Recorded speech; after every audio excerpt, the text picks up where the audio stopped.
काश वो फिगर यहाँ पे रहती जो मैंने बनाई। मेरी आवाज आ रही है? All of you listening? मेरी आवाज आ रही है? Yes sir. Yes sir. तो मैंने बोला था मैं जरा इसको सिंपलर सा बनाऊंगा, चलो मैं फिर से बनाता हूँ। सरफेस ऑफ रेवोल्यूशन को ऐसी है, सरफेस ऑफ रेवोल्यूशन थोड़ी फिर से खराब हो, इसको थोड़ा बनाना इससे मुश्किल हो रहा है मुझे। चलो मैंने ये कर ली, तो ऐसे मैं लेता हूँ सरफेस ऑफ रेवोल्यूशन, इसको एडमिट करते हैं, एडमिट ऑल। हाँ, अगर इरफान या रुकैया या तुम में से कोई मुझे ये भेज देना है ना, इसका स्क्रीनशॉट एविडेंस का। सो this is my surface of revolution, this is my axis. फिर से रबर चाहिए मुझे।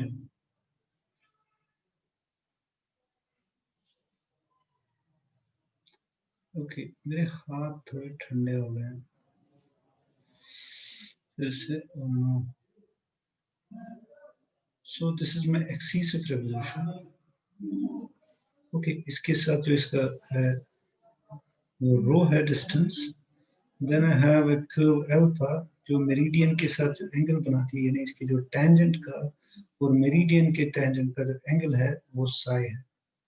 और फिर हम कहते हैं कि अगर अलोंग दिस, मतलब दूसरा पॉइंट होगा ऑफ कोर्स, वहां पर भी इसी तरह से एक डिस्टेंस होगा रो, और then you have an angle जो वो बनाएगी। अब जो ये rho into sine of that angle, अगर वो हर पॉइंट पे कांस्टेंट रहता है, then for a geodesic it's always true.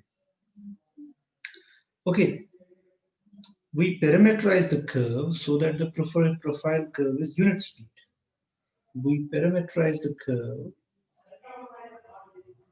We parameterize our surface of revolution. Parameterize our surface of revolution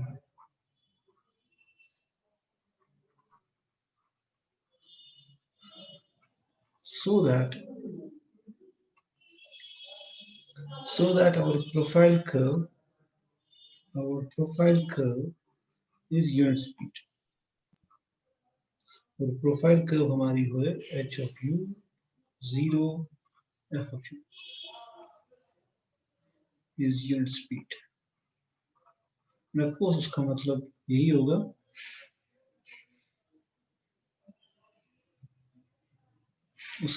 ये होगा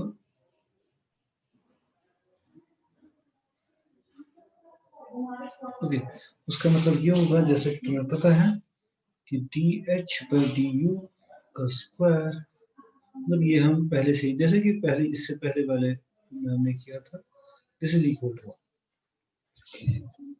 now h of u is equal to rho, because h of u, अगर मैं तुम्हें याद हो, h of u is this is my z, this is my x. So h of u, ये जो distance है प्रोफाइल कर्व से यहाँ तक, it is basically the x coordinate of the profile curve, और x कोऑर्डिनेट प्रोफाइल कर्व का है h of u, और मैं कह रहा हूँ ये डिस्टेंस रो है, तो rho must be equal to h of u. Let me write. So h of u must be equal to rho because it is exactly the x coordinate of the profile curve. ये vector नहीं है, यहाँ पे मैंने बताने की कोशिश की है. ओके, तो and note that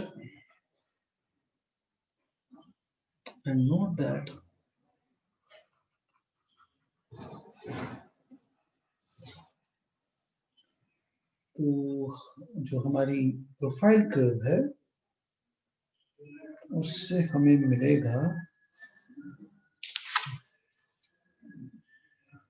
okay,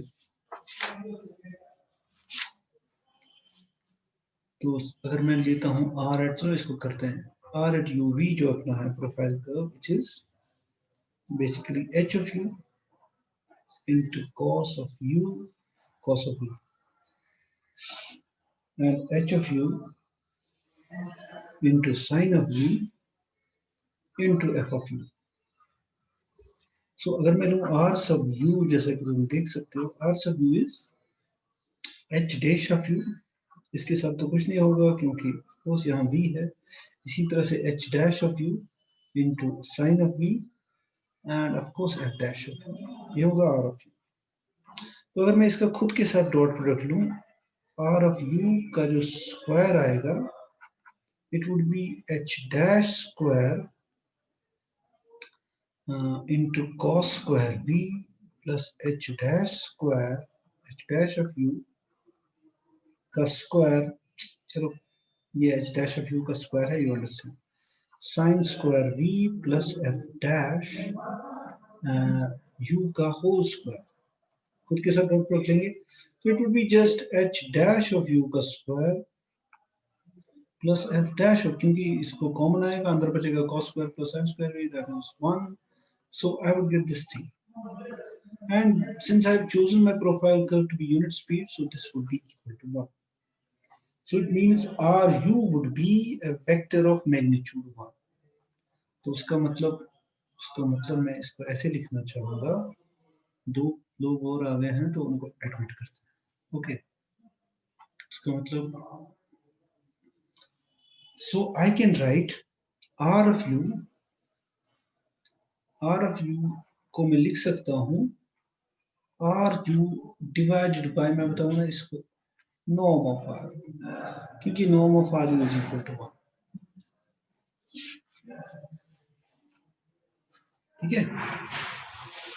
and furthermore अगर तुम देखोगे R of v अगर मैं लेता, R of v what was our curve, चलो अगर मैं ऐसे लिखता हूँ, R of v is equal to, क्या था अपना, h of u cos of v, h of u sin of v, and of course then I have f of u, u है यहाँ।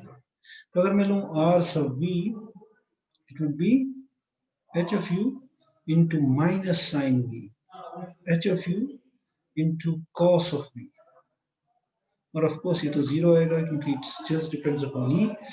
और अगर मैं इसका खुद के साथ डॉट प्रोडक्ट लूं तो वो मिलेगा हमें एक्चुअली h of u का square, right. so which means that length of rb is nothing but h of u, which is same thing as rho। so इसका मतलब ये हुआ length of r of v is equal to h at u into which is the same thing as rho, जैसा कि हमने कहा था, it's the x coordinate। so अगर मैं लिखूं अब rv divided by the magnitude of rv, it would be rv divided by rho, ठीक है। so ru divided by ru तो ru ही है, लेकिन rv divided by its length it would be rv divided by rho। so it means that ru and rv divided by rho are unit vectors, इनकी length 1 होगी क्योंकि मैंने इनके magnitude से divide किया है, are unit vectors tangent to the meridians and parallels respectively, because वही मेरी parametric curves है।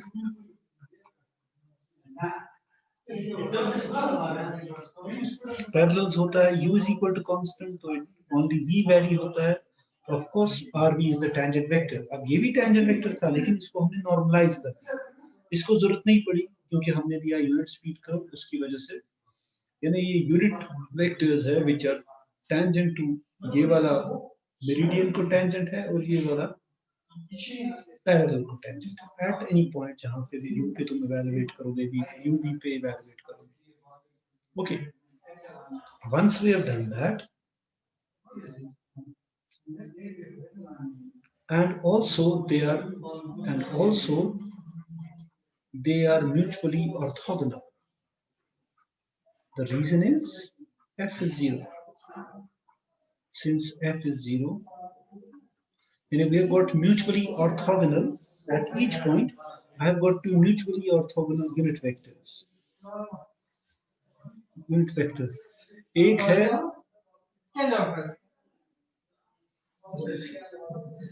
यूनिट वेक्टर्स, एक है अपना आर यू, दूसरा है आर वी बाई रो, मतलब they are unit vectors at each point and they are of course this is tangent to the meridian and this is tangent to the parallel. Okay, so assume that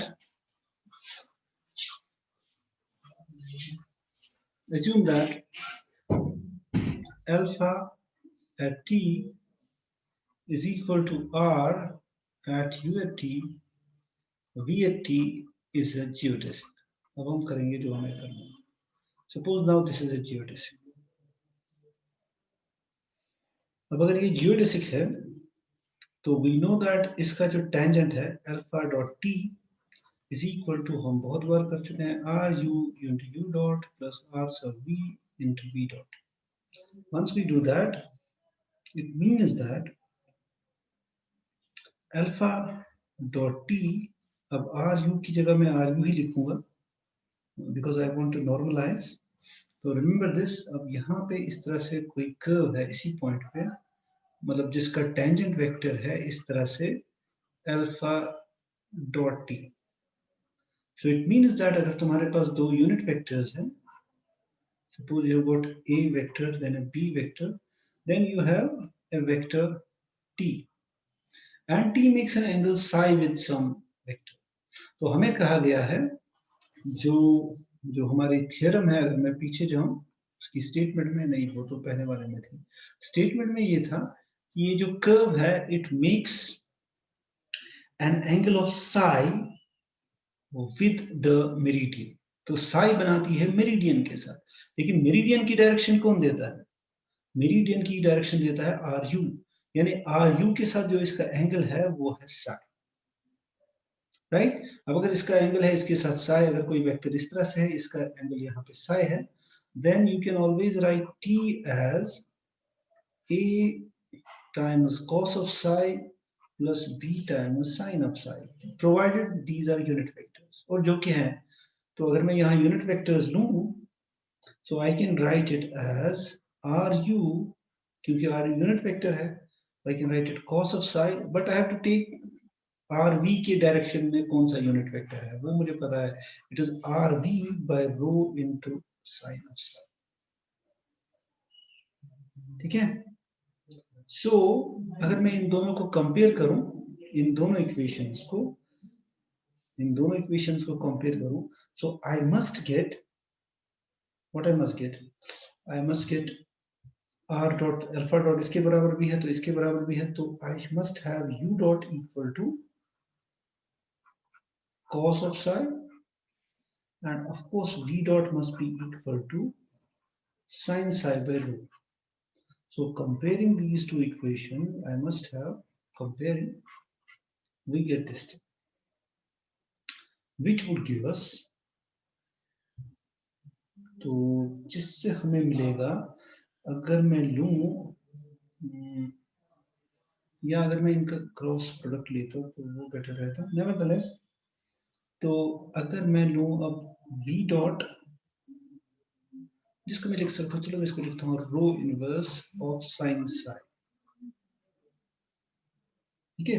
so it means that अगर मैं लूं v dot multiplied by ru cross rv,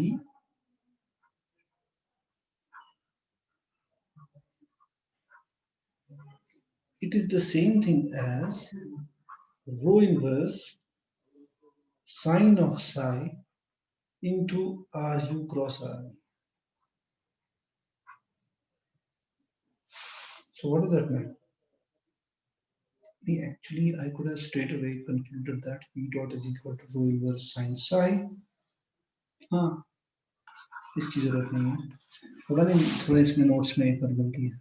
Okay, v dot is equal to this thing. So let me go to the next page. Okay. Oh yeah, मुझे यहाँ करना है. So I have got v dot is equal to rho inverse of sine psi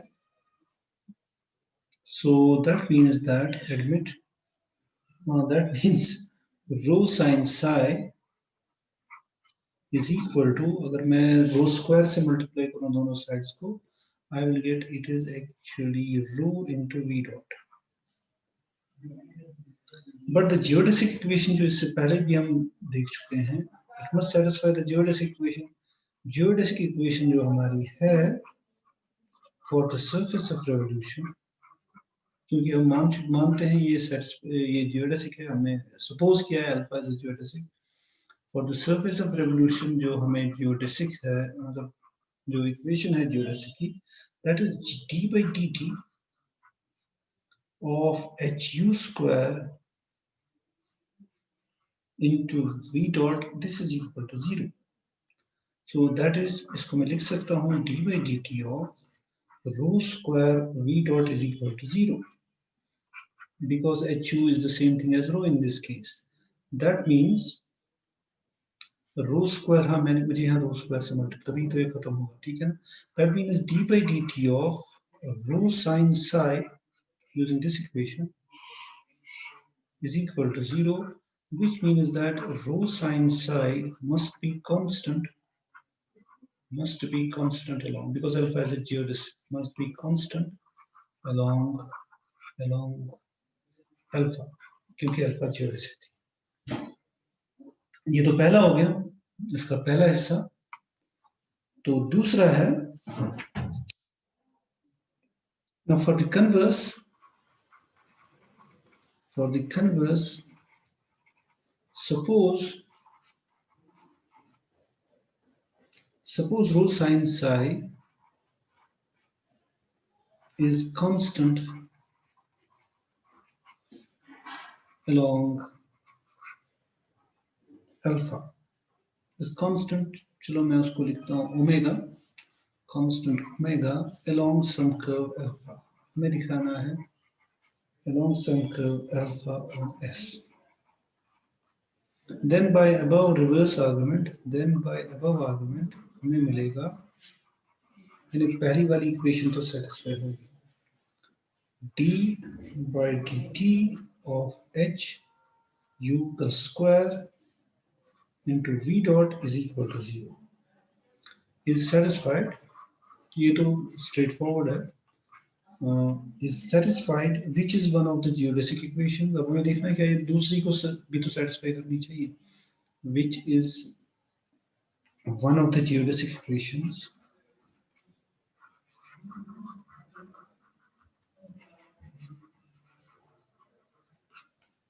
So in order to show that alpha is a geodesic, it must satisfy the second one. So in order to show that alpha is a geodesic,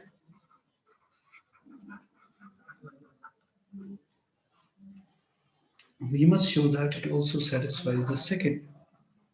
We must show that it also satisfies the second geodesic equation.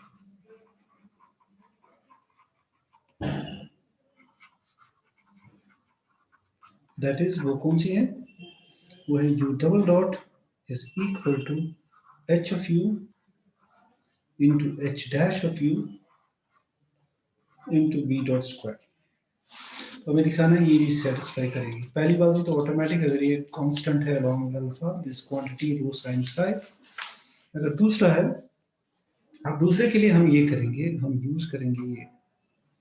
Now v dot जो है वो बराबर है sin psi by rho. अब इसको मैंने नाम दिया है रो साइन, सो रो साइन psi को मैंने नाम दिया है ओमेगा. तो मैं इसको लिख सकता हूँ rho sine psi divided by rho square, that's equal to omega by rho square, right. So using the fact that it is unit speed, हमारी जो जियोडेसिक है वो यूनिट स्पीड है, यानी u dot square plus H U का square into v dot square is equal to 1, we get u dot square is equal to 1 minus h square into v dot square.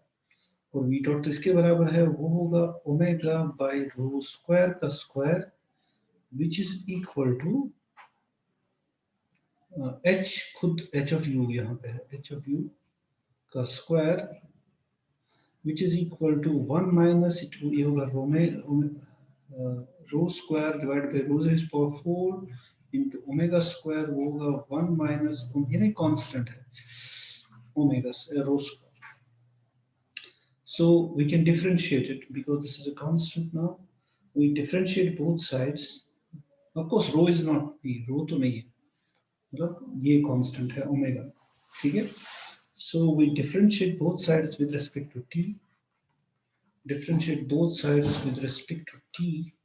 You will get twice u dot into d by dt of u dot is equal to, ये तो खैर 1 तो खत्म, omega square is a constant, so you write twice omega square, of course minus है यहाँ पे, फिर आएगा minus 1 by rho cube into d rho by dt in the chain. So वो होगा omega square, 2 cancel करते हैं, so it is u dot into u double dot, 2 cancels, minus cancels into what do you have, मैं इसको ऐसे लिखूंगा because row you पे depend कर सकता है, तो मैं ऐसे इसको इस तरह से लिखूंगा, मतलब doesn't matter, just a change, मतलब because it would be the same thing as this, d rho by d u into d u by d t होगा d rho by d t, क्योंकि उससे ये कैंसिल होगा, so you will get, what do you get, चलो इसको यहाँ cancel करने के बजाय चलो इसको ऐसे ही रखते हैं, क्योंकि उससे अच्छा इसको keep it as it is, तो इसको इस तरह ट्रांसपोज करेंगे, यू गेट यू, एक ही बात है वैसे, u double dot minus rho square into d rho by d u, this would be equal to 0. ठीक है, सो ओके, अब हम यहाँ पे यूज करेंगे, ये तो ठीक है.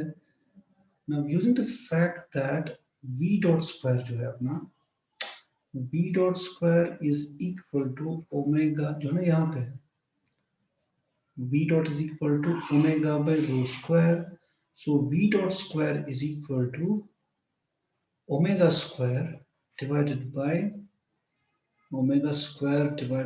rho raised to power 4, और मैं यहाँ रो स्क्वायर को सब्स्टिट्यूट करना चाहता हूँ, तो क्या मिलेगा मुझे, तो मैं यहाँ लिखता हूँ इसको, तो इससे मुझे मिलेगा ओमेगा स्क्वायर को in terms of v dot अगर मैं लिखना चाहूँ, it would be u dot into u double dot minus omega square होगा rho raise power 4 v dot square by d rho by d u, this is equal to 0.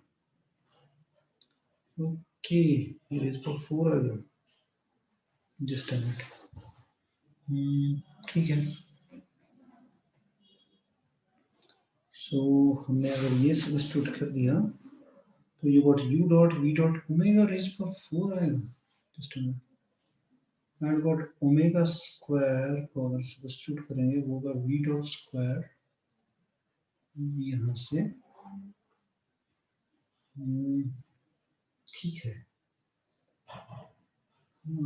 हाँ मैं यहाँ भूल गया कुछ लिखना, देखो ये तो गड़बड़ है ना, मैंने यहाँ पे मिस किया था कुछ, इट वाज एक तो ओमेगा स्क्वायर आ गया, लेकिन यहाँ पे 1 बाय रो क्यूब भी था ना, तो यहाँ पे रो क्यूब है, तो मैं देख रहा था यहाँ पे रो क्यूब है, सो दैट इज, अगर मैं रो क्यूब यहाँ था जो मैं मिस कर गया था ना इस अगले वाले स्टेप में, सो ये बन जाता है u dot into u double dot minus rho v dot square into d rho by d u is equal to 0.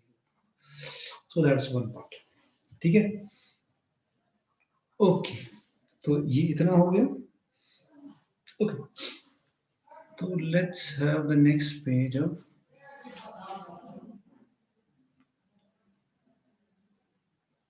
Suppose, चलो मैं फिर से लिखता हूँ, u डॉट इंटू जो अपनी इक्वेशन है u double dot minus rho into d rho by d u into v dot square is equal to 0.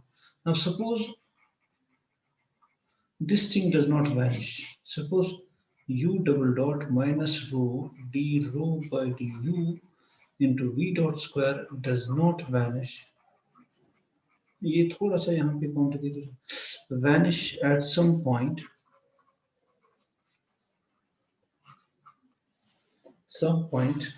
say along the curve alpha at t naught, which is equal to of course r into u at t naught comma v at t naught. मान लो किसी point पे ये zero नहीं है, ये जो parenthesis में है, तो उससे क्या होगा,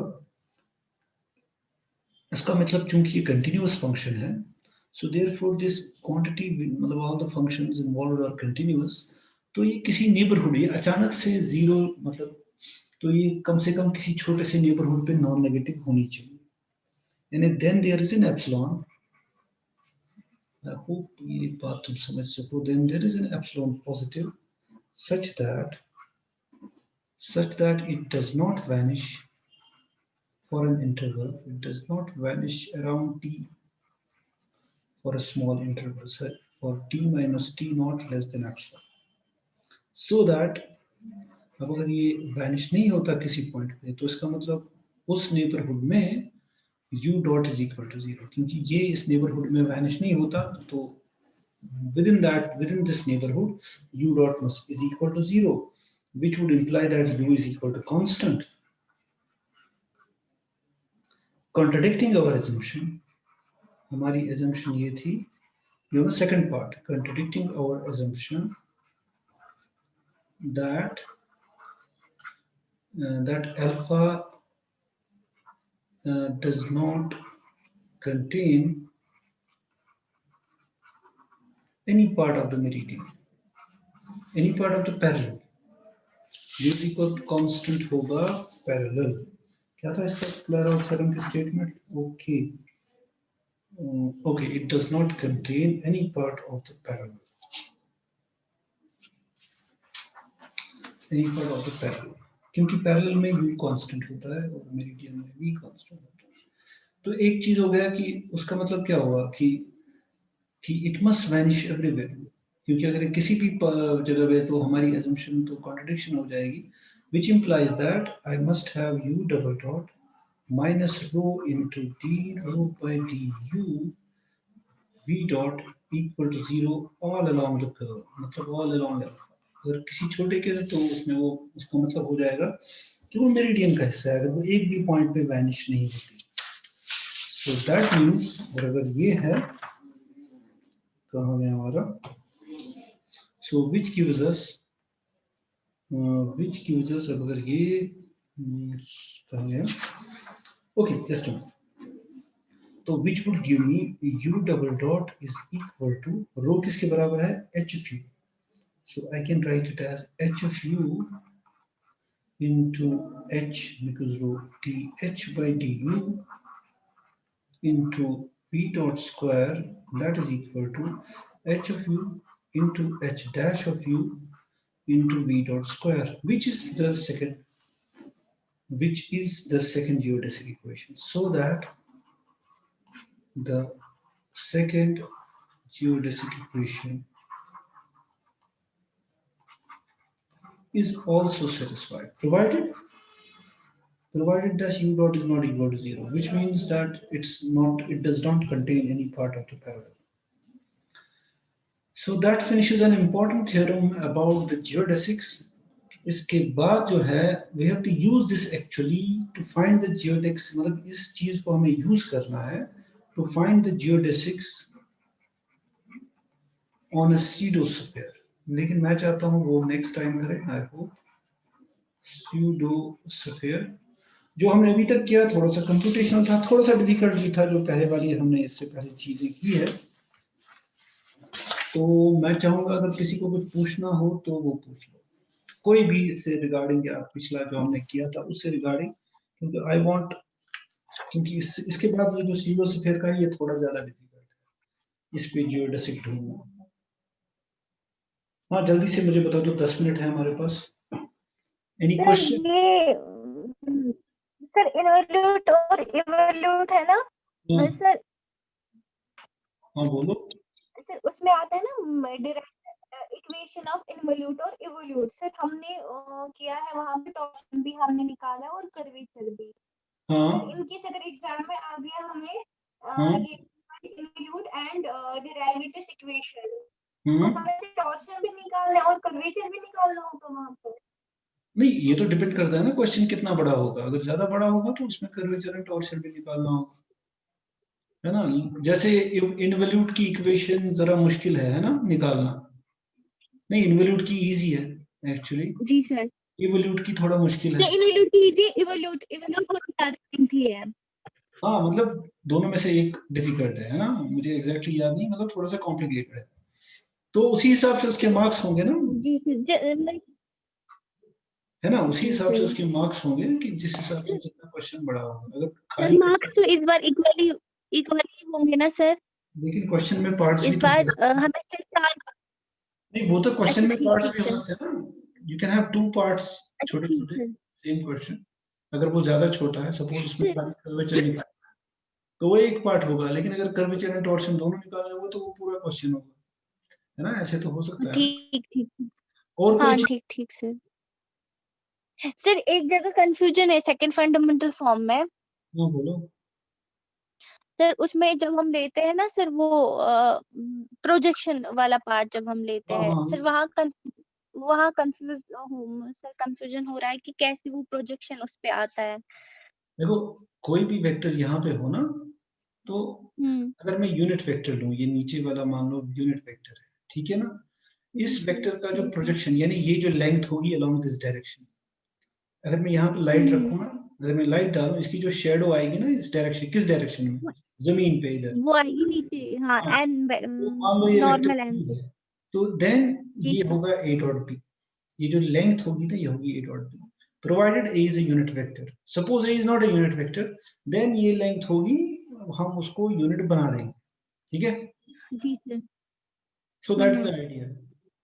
तो हमने देखा हाँ बेसिक, सर ये तो है, लेकिन वहां पर समझ नहीं आ रहा है। वहां पे हम ये कह रहे हैं कि सपोज यहाँ पे दो पॉइंट्स हैं, ठीक है ना। तो जी सर। ये जो सेकंड फंडामेंटल फॉर्म है, वो है basically half of this projection of surface normal on to this length. जी सर।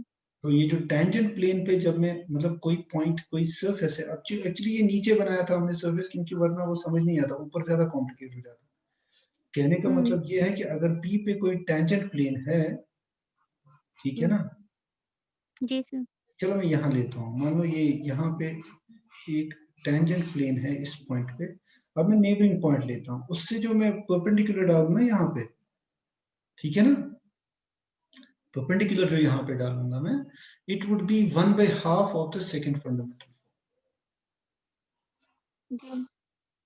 अब जाहिर सी बात है, अगर ये फ्लैट होगा तो ये जीरो होगा, और जितना कर्व होगा उतना ही ज्यादा होगा ये लेंथ। और हमने यूज किया था उसमें कि बेसिकली ये होगा प्रोजेक्शन, मैं n लूंगा unit vector on the surface, और मैंने यूज किया जी था, sir. It would be the same as ये जो, it would be the dot product of this length with the n, क्योंकि it would be the projection of this pq vector, जो मैंने, जो ना यहाँ qr वेक्टर लिखा था कुछ मैंने, जी सर।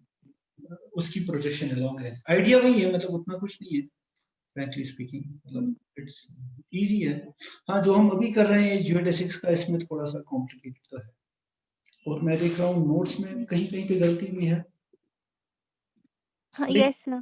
उतनी भी नहीं है, मतलब माइनर स्पेलिंग मिस्टेक कहीं पे, जैसे अभी उसने एंड की जगह साइन लिखा था। ओके। सर कहीं पर मतलब जहाँ पर हमें नॉर्मल स्केल लेना है वहां पर भी नोट्स पे यूज हुआ है डॉट प्रोडक्ट। और क्या हाँ नो, ये क्या हाँ सर मैं कह रही हूँ, मतलब बहुत सारी जगह जहाँ पर हम ये स्क्वायरिंग करते हैं बोथ साइड्स, वहां पर उन स्टेप्स में लिखा है कि हम डॉट प्रोडक्ट ले रहे हैं, जबकि स्क्वायरिंग वेक्टर्स हम में कर नहीं, वेक्टर्स में वही होता है ना, वेक्टर्स में जी सर। होता है ए डॉट ए, खुद के साथ डॉट प्रोडक्ट लेंगे तो वो लेंथ का स्क्वायर होगा, मतलब बात एक ही है। हाँ लेकिन सर वो बोथ साइड्स फिर होता है ना। हाँ, बोथ साइड्स होता है। हाँ वहां पर फिर लेकिन वो स्क्वायरिंग होती है, अगर डॉट प्रोडक्ट होता तो वो बोथ साइड्स आ जाता डॉट प्रोडक्ट। हाँ, डॉट प्रोडक्ट तो बोथ साइड से आएगा, वैसी गलती तो मैंने नहीं देखी जब से मैंने इनसे पढ़ा है। लेकिन हाँ यहाँ आज मुझे एक दो जगह देखी जियोडेसिक्स में एक दो तीन जगह गलतियां हैं, बट वो उतनी भी बड़ी नहीं है कि मतलब सोचा वो गलती हो गई है स्टूडेंट्स को ऐसे लिखना है, ऐसा कुछ नहीं। Anyways let's end this meeting. हाँ मुझे इसका वो स्क्रीनशॉट भेज देना अटेंडेंस। जी सर मैं भेज दूंगी। Okay let's stop it here.